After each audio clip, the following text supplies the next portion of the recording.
This Redditor landed an $85,000 data analyst job, and they didn't even come from a technical background.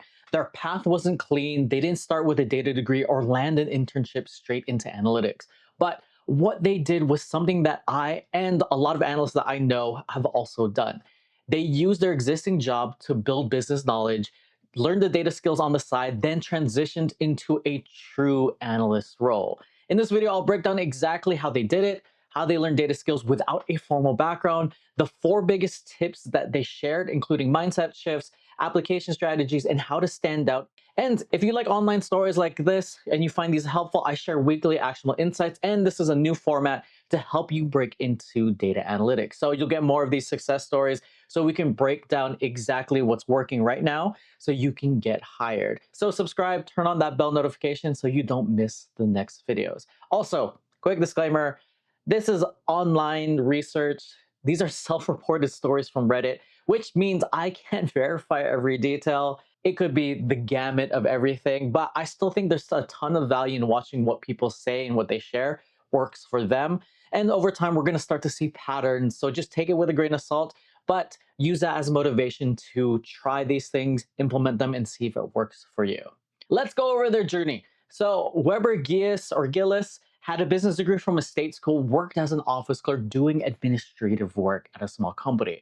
Tip 1 is build value from where you're currently at using your analytics skill set. So the original poster said this: try to break into the field with your current job. Actively look for opportunities to create value by applying your analytics skill set wherever you can. And they didn't just say it, they did it. They were working as an office clerk at a small company with zero data infrastructure, but when the owner wanted better reports, they didn't say, that's not my job, I'm not going to worry about it. They instead were open, curious, and volunteered to figure it out. And then they were able to start learning analytics and apply that skill set. Databases, SQL, Power BI tools, and even Python to automate workflows. And eventually they became the go-to person for dashboards and reporting. And the result, they said, the company opened a data analyst role for me. And this is not because they had one, it's because they created the need for it. Even if you're not currently employed, they said to build value anyways by creating a project that solves real business problem and make it something that you're genuinely curious about. Here's something they added: pick something that you're interested in because it makes you stand out from others. Here's my take. This isn't the cleanest path, but it's also one of the most effective ones that I've seen. It's exactly how I broke into data analytics as well, where I started out as a temp data entry worker because I could not find a job in the aftermath of the 2008 financial crisis. But what I did was, once I finally had that job, I added value, I worked hard, and I built relationships inside the company where I kept getting hired back and brought back for temp positions. And then eventually they found a role for me, and then I transitioned into an initial analyst role and then eventually became a data analyst.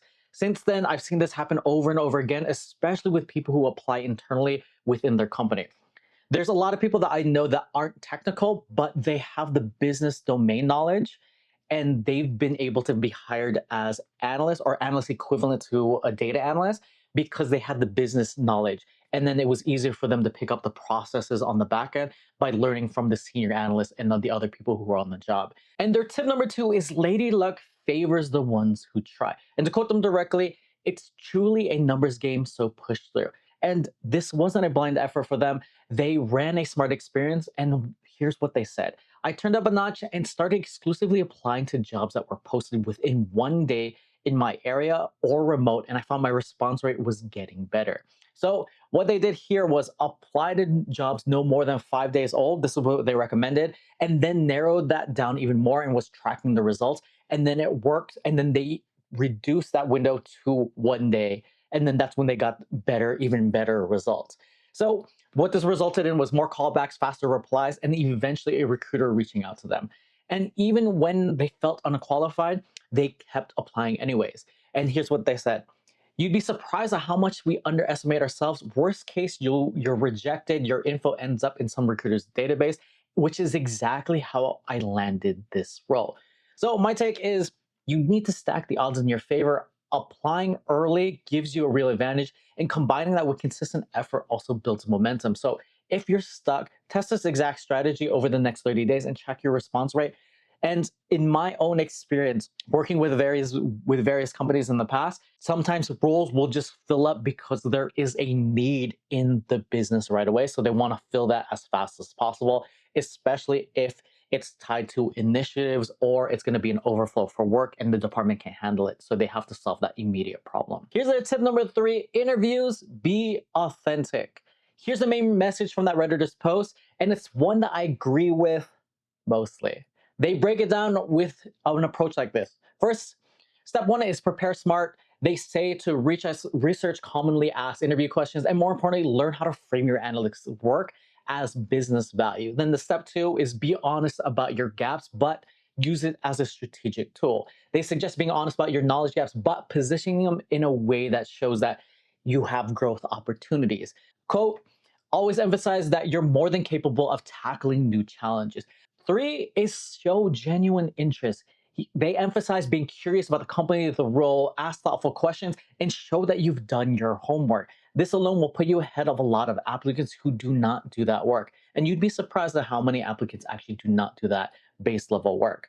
The other thing and the last thing is step 4, be authentic. This is the part they feel is most important. Authenticity is subconsciously communicated. Don't be fake. Don't try to bullshit the interviewer. People hate that according to them. Now, here's where I want to zoom in a little bit and just cover this in my own experience. So I have a little gripe with be authentic. Yes, be authentic is solid advice if you already have the confidence, the experience, or decent people skills. But if you're someone who struggles with self doubt, social anxiety, it can actually backfire. This is coming from me, who's coached a lot of people, from side hustles to experience coaching friends through interviews, teammates, coworkers, a lot of people on a variety of things, from public speaking to networking with strangers, conversations with strangers in general, to interviewing.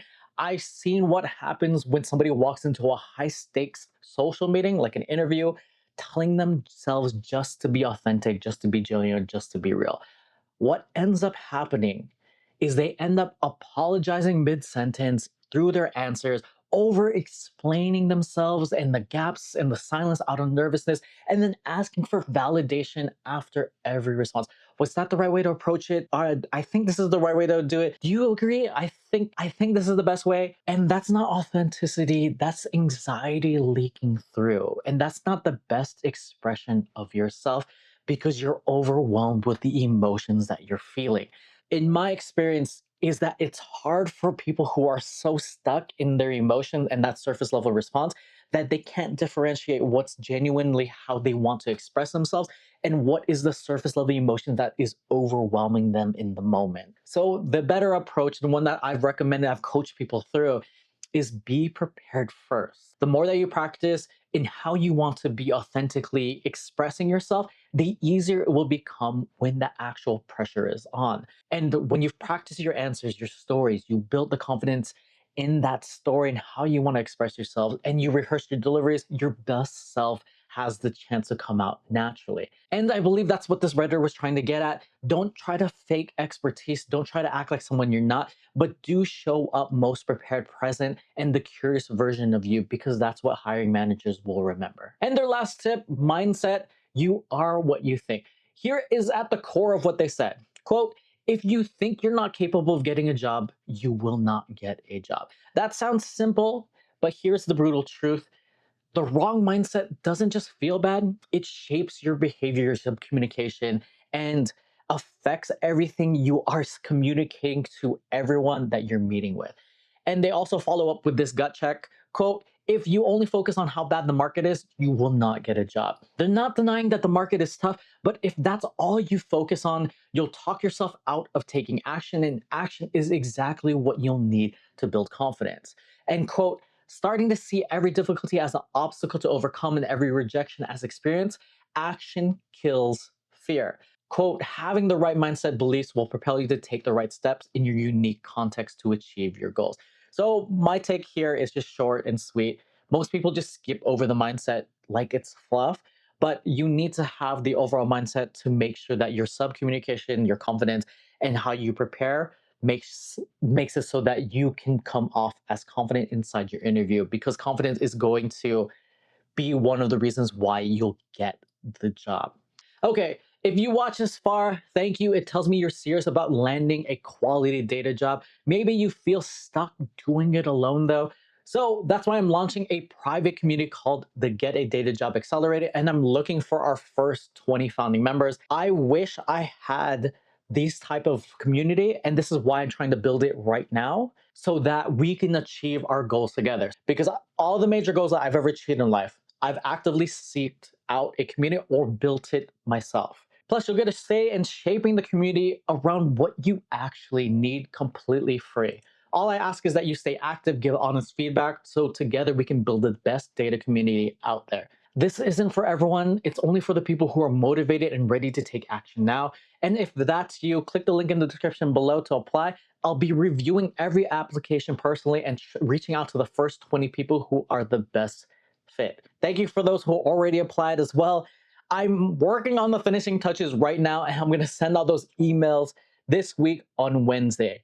So it's going to be coming up. Thank you for your patience. I'm excited to get this started and to work with you all to make this the best that we can. Thank you for watching, and until next time, career responsibly, and watch this next video.